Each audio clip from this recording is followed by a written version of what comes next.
भिवंडीमधनं मोठी अपडेट आहे। भिवंडीमध्ये भाजपचे उमेदवार कपिल पाटील यांच्यावर गुन्हा दाखल करण्यात आलाय। भिवंडीमध्ये शांतीनगर पोलीस ठाण्यामध्ये कपिल पाटील यांच्या विरोधात गुन्हा नोंदवण्यात आलाय। पोलिसांना मतदान केंद्रावरती शिवीगाळ करणं हे कपिल पाटील यांना भोवलंय।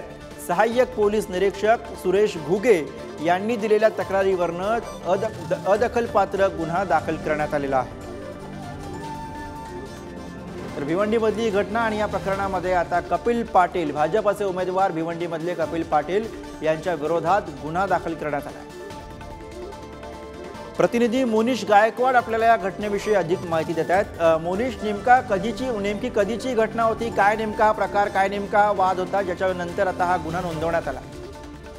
गुरु, नक्कीच 20 तारखेला जे मतदान झालं त्या मतदानामध्ये खंडूपाडा या ठिकाणी मतदान केंद्रावर मतदारा व्यतिरिक्त इतर मंडळी हे मोठ्या प्रमाणात असल्याने कपिल पाटील यांच्या निदर्शनास आल्याने कपिल पाटील यांनी त्या ठिकाणी असलेले पोलीस सुरेश घुगे यांना शिवीगाळ करीत जाब विचारला व त्या ठिकाणी असलेले निवडणूक अधिकारी असतील, कर्मचारी असतील यांना धारेवर धरले होतं।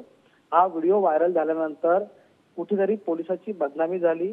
त्या विरोधात पोलीस सुरेश घुगे यांनी ही तक्रार दिल्यानंतर त्यांच्यावर अदखलपात्र गुन्हा दाखल करण्यात आला आहे।